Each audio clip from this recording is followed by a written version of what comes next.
Allah Subhanahu wa taala berfirman, "Wasari'u ila maghfiratin min rabbikum wa jannatin 'arduha as-samawati wal ardh u'iddat lil muttaqin." Bersegeralah kalian kepada ampunan Allah, karena Allah telah mempersiapkan surga yang luasnya lebih luas daripada langit dan bumi, yang dipersiapkan untuk orang-orang.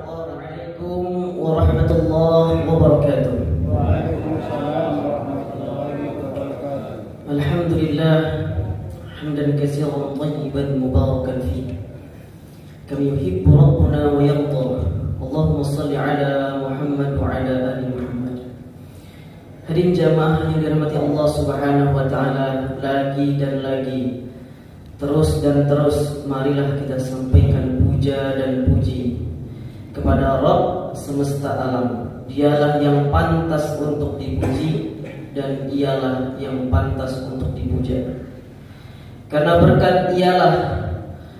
berkat kenikmatan yang Allah anugerahkan kepada kita di subuh yang berbahagia ini, di tempat yang mulia ini, Allah kembali memberikan kita kekuatan istiqamah untuk bisa menghiasi Ramadan kita dengan ibadah. Semoga Allah selalu menetapkan kenikmatan ini dalam kehidupan kita sampai semua kita bisa kembali kepadanya.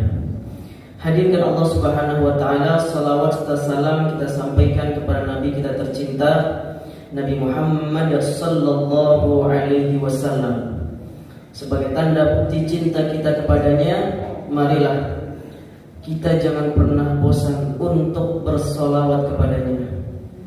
Jangan pernah malu untuk menghidupkan sunnah-sunnahnya, karena Nabi tidak pernah bosan untuk memintakan ampun kepada Allah untuk kita, dan Nabi juga tidak pernah malu punya umat seperti kita. Bahkan umat-umat seperti kita ini dibanggakan oleh Nabi Shallallahu Alaihi Wasallam. Maka kita sebagai umatnya pun jangan pernah bosan sholawat kepadanya, dan jangan pernah malu untuk menghidupkan sunnahnya. Semoga dengan itu semua Allah mempertemukan kita dan mengumpulkan kita bersama beliau nanti di surga kelak. Amin ya rabbal alamin. Jamaah yang dirahmati Allah Subhanahu wa taala, hari ini kita sudah masuk ke Ramadan yang ke-26. Berarti garis finish dari Ramadan ini sudah nampak di depan mata kita. Lalu siapakah nanti di antara kita yang akan menjadi pemenang? Siapakah di antara kita yang mampu menjadi pemenang di Ramadan tahun ini? Dan perlu jamaah ketahui bahwa pemenang dalam lomba Ramadan ini bukan siapa yang paling hebat amalnya di awal Ramadan, tapi mereka yang mampu mengeluarkan segala kemampuannya untuk dapat sampai ke garis finish. Inilah pemenang sesungguhnya. Kalau ada orang di awal Ramadan dia luar biasa ibadahnya, tapi ternyata dia chaos, tidak sampai garis finish, bahkan dia harus kalah di dalam pertandingan sebelum sampai finish. Jadi pemenang itu mereka yang mampu menyampai garis finish dan mendapatkan hasil yang terbaik. Maka hadirin Allah Subhanahu wa taala, semakin kita melangkah menuju garis finish Ramadan ini, maka pasti semakin banyak rintangan, cobaan yang akan menghadang kita agar kita tidak menjadi pemenang dalam Ramadan ini. Jangankan dalam kehidupan Bapak Ibu, dalam main game saja, kita main game, main PlayStation atau main HP, kalau orang itu sudah hampir menyelesaikan permainannya, dia akan bertemu dengan musuh yang sangat kuat. Begitu juga hari ini kita, saat kita mau istiqomah tarawih, istiqomah qiyamul lail, istiqomah sedekah, istiqomah puasa, nanti banyak orang dari sana sini ini mulai berdatangan mengajak kita untuk sibuk dengan hal ini, mengajak kita untuk sibuk dengan yang ini, mengajak kita untuk sibuk yang ini, sehingga kita lupa bahwa pemenang dalam Ramadan ini mereka lah yang paling hebat amal ibadahnya ketika di akhir Ramadan. Maka dengan Allah Subhanahu wa taala, beruntunglah kita. Beruntunglah hari ini kita yang masih bisa istiqomah untuk bisa menghiasi Ramadan dengan ibadah. Karena kenikmatan istiqomah adalah kenikmatan yang besar, kenikmatan yang azim, yang mulia. Kalau kita bilang semua dari kita pernah tahajud, tapi tidak semua dari kita yang bisa istiqomah tahajud. Semua dari kita ini pernah tarawih, tapi tidak semua dari kita bisa istiqomah tarawih. Semua dari kita ini pernah sedekah, tapi tidak semua dari kita yang bisa istiqomah sedekah.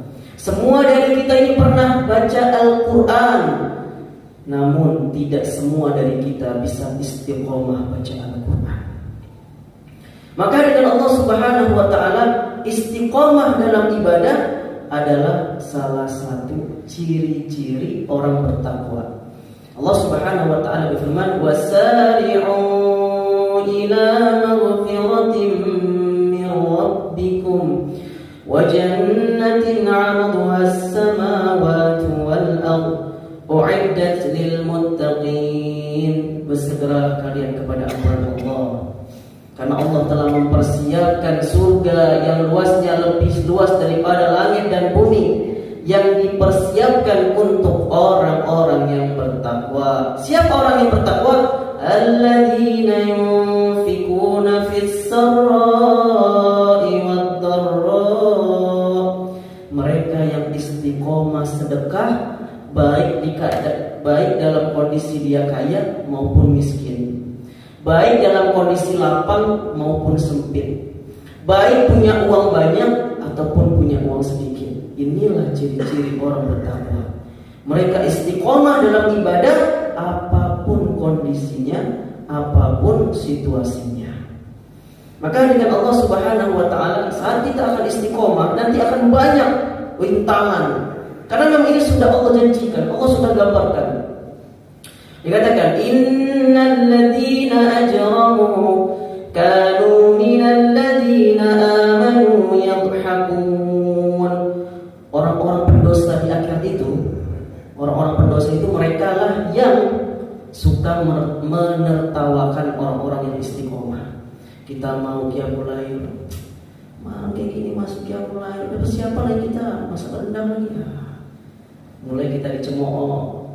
Wa idza marru bihim yataghamazun. Kalau kita lewat depan mereka ini, mereka mengedipkan mata, seakan-akan mengejek kita. Inilah ujiannya orang istiqomah, Pak. Ujiannya orang istiqomah dan ibadahnya seperti ini, Pak. Akan nanti banyak orang-orang yang mengejek, menertawakan, ngomongin. Siap atau enggak Pak ini mau istiqomah? Kalau siap, berarti siap-siaplah. Bapak, Ibu nanti ada yang ngomongin, nanti Bapak Ibu ada yang menertawakan. Namun Allah Subhanahu wa taala memberikan janji yang besar bagi mereka yang bisa istiqomah. Apa janjinya? Innal ladzina qalu rabbuna Allah tsumma istaqamu. Mereka yang mengatakan Allah Tuhanku, lalu mereka istiqomah. Ibnu Al-Jauzi dalam tafsirnya mengatakan istiqomah di sini mereka istiqomah untuk memegang tauhid kepada Allah, istiqomah menjalankan perintah Allah, istiqomah menghidupkan sunnah-sunnah Rasulullah. Tatanazzalu alaihimul malaikata alla takhafu wa la tahzanu wa abshiru bil jannati allati kuntum tu'adun.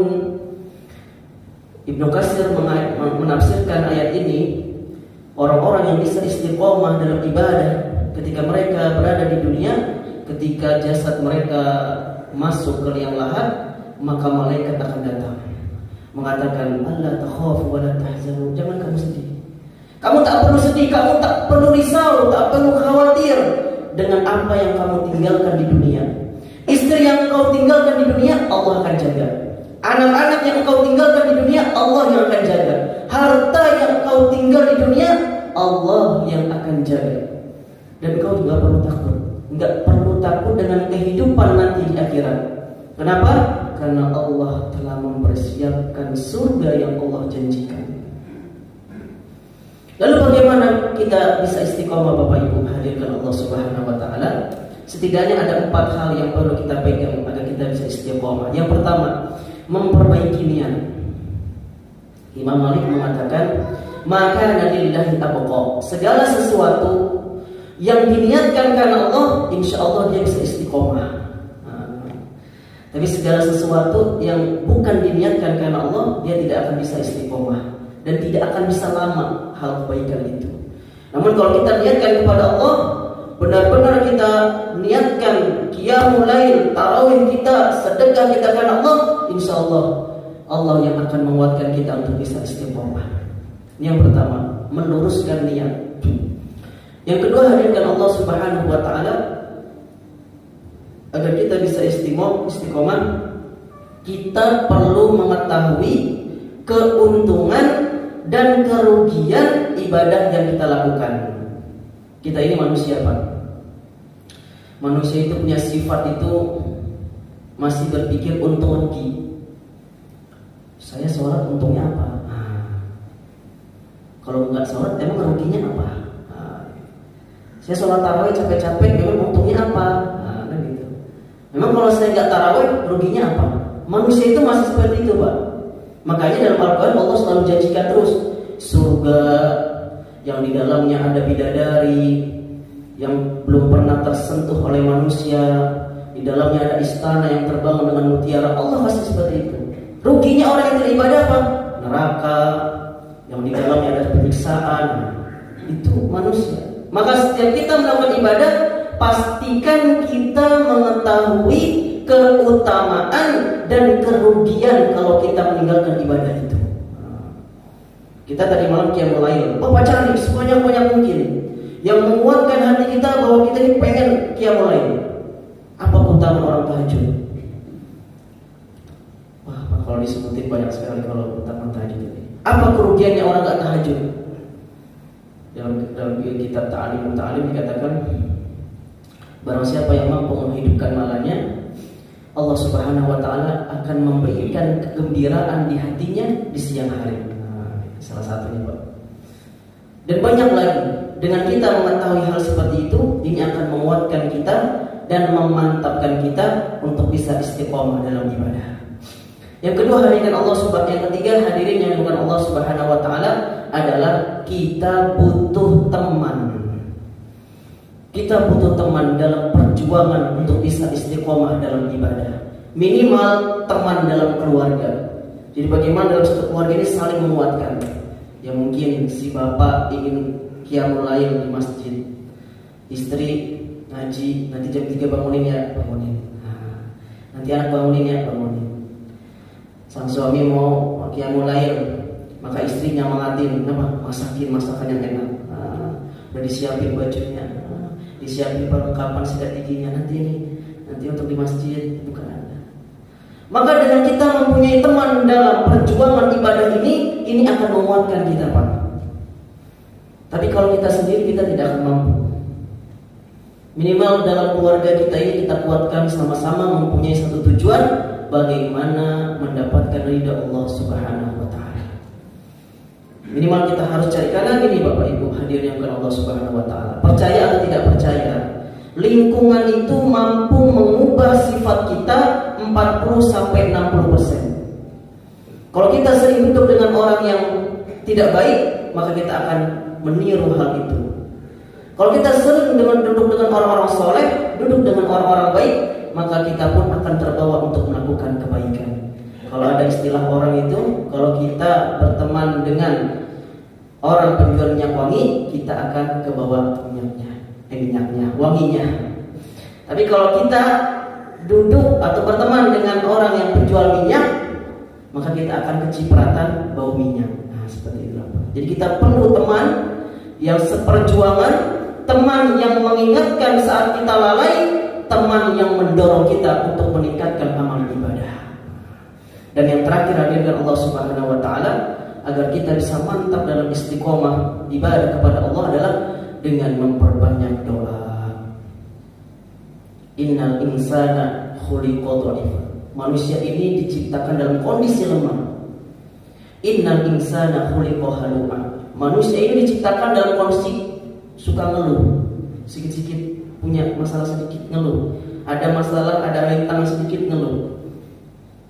Maka bisa saya yakini dan saya meyakini betul kita tidak akan bisa mampu istiqomah dalam ibadah kalau kita hanya mengandalkan kemampuan kita.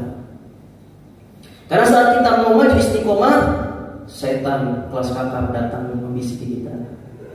Dari bangsa jin datang. Belum nafsu kita lagi nih yang harus kita tundukkan. Belum lagi kawan-kawan yang datang mungkin ngajak hal-hal yang tidak baik.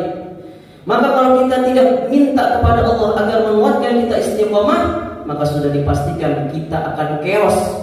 Kita akan terjerumus untuk tidak bisa melakukan istiqomah dalam ibadah kepada Allah.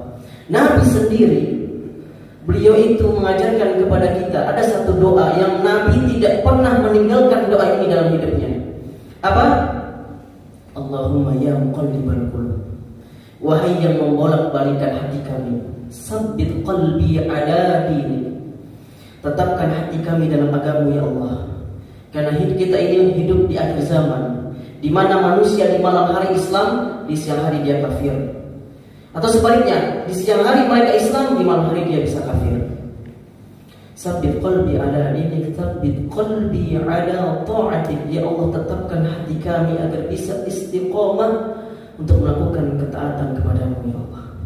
Sabbit qalbi ala husni hidayatik. Dan tetapkan hati kami ya Allah untuk bisa selalu mendapatkan hidayah dan kebaikan darimu ya Allah. Ini doa yang tidak pernah tinggalkan Nabi. Nabi manusia yang maksum, udah dijamin masuk surga, dosanya diampuni yang lalu maupun yang akan datang. Ini masih doa seperti ini Pak Bu. Bagaimana kita? Maka sebenarnya doa ini lebih pantas untuk kita baca daripada Rasulullah SAW. Maka inilah hal-hal yang bisa kita lakukan untuk bisa kita istiqomah. Semoga Allah Subhanahu wa taala memberikan kita kekuatan istiqomah sampai kita bertemu dengan ajal kita semua. Mungkin itu saja yang bisa saya sampaikan. Kurang dan lebihnya saya mohon maaf. Usikum wa nafsi bittaqullah wa billahi taufiq wal hidayah. Wassalamualaikum warahmatullahi wabarakatuh.